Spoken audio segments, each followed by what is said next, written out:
اور یہ وہ شخص تھے جو اپنے دور میں لاہور کے بہت بڑے رئیس کنسیڈر کیے جاتے تھے، اور انہوں نے اپنی نگرانی میں اس حویلی کی بنیاد 31 جولائی 1960 میں رکھی تھی۔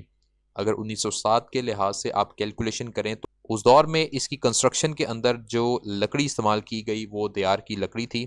بہترین قسم کی دیار کی لکڑی کو چن کر لایا گیا اور یہاں پر استعمال کیا گیا، اور اس لکڑی کے حصول کے لیے کہا جاتا ہے کہ بہت بڑی تعداد میں درختوں کو کاٹا گیا تھا۔ اس کی دیواریں انتہائی موٹی ہیں، اور اتنی موٹی ہیں ناظرین کہ ان کے اندر باقاعدہ خفیہ تجوریاں بنائی جاتی تھیں، جس میں جو رہنے والی خواتین ہوتی تھیں وہ اپنے مہنگے زیورات کو چوروں سے بچانے کے لیے چھپایا کرتی تھیں، اور اس دور میں اس کی جو تعمیری لاگت تھی وہ تقریباً 32,000 روپے تھی۔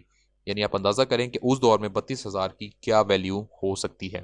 یہ بتایا جاتا ہے کہ کچھ عرصہ پہلے تک اس کے 2 مالکان ہوا کرتے تھے، اور حویلی 2 حصوں میں تقسیم تھی، لیکن اس کے بعد ملکیت صرف ایک شخص کے پاس رہ گئی۔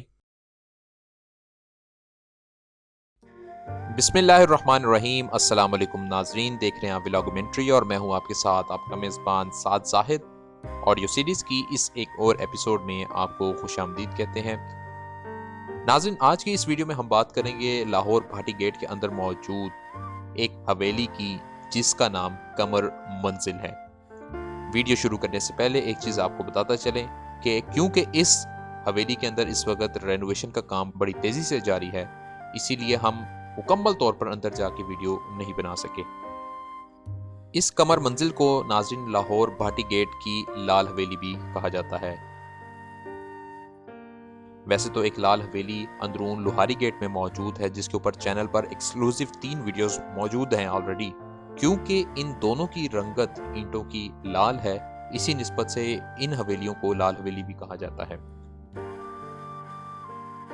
جس شخص نے اسے تعمیر کروایا، اگر اس کا نام آپ کے ساتھ شیئر کریں تو ان کا نام قمر الدین تھا، اور یہ وہ شخص تھے جو اپنے دور میں لاہور کے بہت بڑے رئیس کنسیڈر کیے جاتے تھے، اور انہوں نے اپنی نگرانی میں اس حویلی کی بنیاد 31 جولائی 1960 میں رکھی تھی۔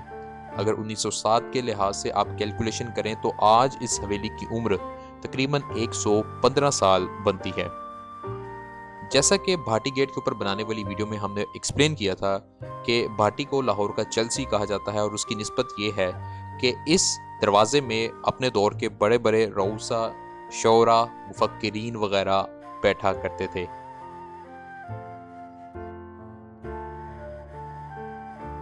اسی چیز کو فالو کرتے ہوئے اس قمر منزل کی بھی بہت اہمیت ہے، کیونکہ اس دور میں اس حویلی کے اندر شاعروں، ادیبوں اور مفکروں کی محافل ہوا کرتی تھیں۔ بتانے والے بتاتے ہیں کہ مصوری اور خطاطی کے باقاعدہ مقابلے اس عمارت کے اندر آرگنائز کیے جاتے تھے۔ یہ بھی کہا جاتا ہے کہ اسے ایک انگریز نے ڈیزائن کیا تھا، اور اس دور میں اس کی جو تعمیری لاگت تھی وہ تقریباً 32,000 روپے تھی۔ یعنی آپ اندازہ کریں کہ اس دور میں 32,000 کی کیا ویلیو ہو سکتی ہے۔ قمر الدین کے بارے میں یہ بھی کہا جاتا ہے کہ ان کا ایک بیٹا موزور ہوا کرتا تھا، جو کہ گھر کے سامنے والی بیٹھک میں رہتا تھا۔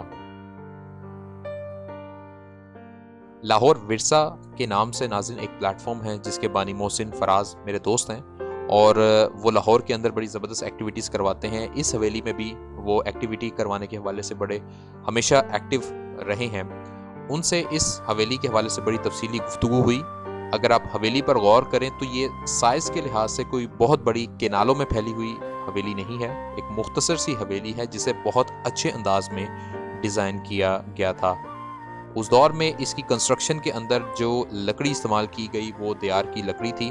بہترین قسم کی دیار کی لکڑی کو چن کر لایا گیا اور یہاں پر استعمال کیا گیا، اور اس لکڑی کے حصول کے لیے کہا جاتا ہے کہ بہت بڑی تعداد میں درختوں کو کاٹا گیا تھا۔ یہی وجہ ہے کہ یہ لکڑی آج بھی بہت حد تک اپنی اصل حالت میں موجود ہے۔ اس کے جھروکے اگر آپ دیکھیں تو لاہور کی روایتی جو جھروکے ہیں حویلیوں کے، اس سے آپ کو نسبتاً مختلف نظر آتے ہیں۔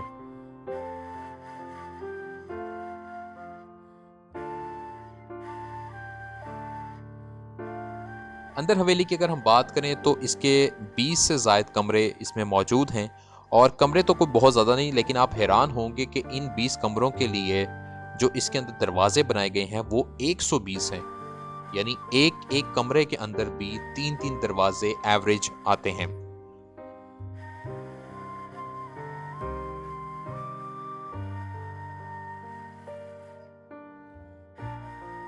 اس کی دیواریں انتہائی موٹی ہیں اور اتنی موٹی ہیں ناظرین کہ ان کے اندر باقاعدہ خفیہ تجوریاں بنائی جاتی تھیں، جس میں جو رہنے والی خواتین ہوتی تھیں وہ اپنے مہنگے زیورات کو چوروں سے بچانے کے لیے چھپایا کرتی تھیں۔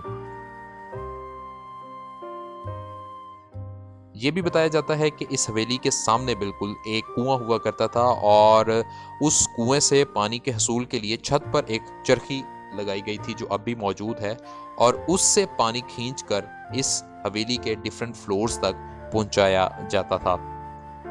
یہ حویلی لاہور کی ثقافت کے حوالے سے ہمیشہ مرکزی حیثیت رکھتی رہی ہے اور اس میں بہت ساری فلموں کی اور ڈراموں کی شوٹنگ آئے دن ہوتی رہتی ہے۔ ابھی ریسنٹلی اس میں ایک اور مووی گلزار کے نام سے شوٹ ہوئی جو کہ یوٹیوب پر ابھی بھی اویلیبل ہے۔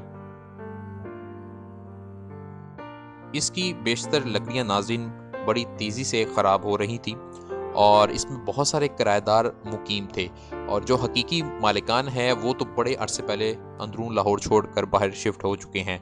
پچھلے 1 سال سے تقریباً یہ وال سٹی کے انڈر ہے، جو کہ اس کے اندر رینوویشن کا کام مسلسل کر رہے ہیں، اور وال سٹی کے جو ہیڈ ہیں کامران لشاری صاحب، انہوں نے بھی اس حویلی کا ذاتی حیثیت میں وزٹ کر چکے ہیں اور وہ کام کی خود نگرانی کر رہے ہیں۔ اگر بات کی جائے اس کے مالکان کی تو یہ بتایا جاتا ہے کہ کچھ عرصہ پہلے تک اس کے 2 مالکان ہوا کرتے تھے اور حویلی 2 حصوں میں تقسیم تھی، لیکن اس کے بعد ملکیت صرف ایک شخص کے پاس رہ گئی۔ ان شخصیت کے بارے میں کہا جاتا ہے کہ وہ پاکستان میں نہیں بلکہ بیرون ملک کینیڈا میں ہوتے ہیں، اور وہ گاہے بگاہے لاہور کا چکر لگاتے رہتے ہیں اور اس حویلی کا بھی وزٹ کرتے رہتے ہیں۔ تو جو مالی معاملات ہیں وہ ابھی اس کے کلیئر نہیں ہیں کہ ایگزیکٹلی کس بندے کے پاس ہے اور وال سٹی اسے کس طرح لے کر اس کی رینوویشن کر رہی ہے۔ تو یہ تھی ناظرین آج کی سٹوری، جس میں ہم نے کور کی لاہور کی مشہور قمر منزل، جسے بھاٹی گیٹ کی لال حویلی بھی کہا جاتا ہے۔ آج کی یہ ویڈیو آپ کو کیسی لگی؟ ہمیشہ کی طرح کمنٹ باکس میں اپنی قیمتی رائے کا اظہار کرنا مت بھولیے گا۔ اپنے میزبان ساز زاہد کو اجازت دیجیے، انشاءاللہ اگلی ویڈیو میں آپ سے پھر ملاقات ہوگی۔ اپنا بہت سارا خیال رکھیے گا۔ اللہ حافظ۔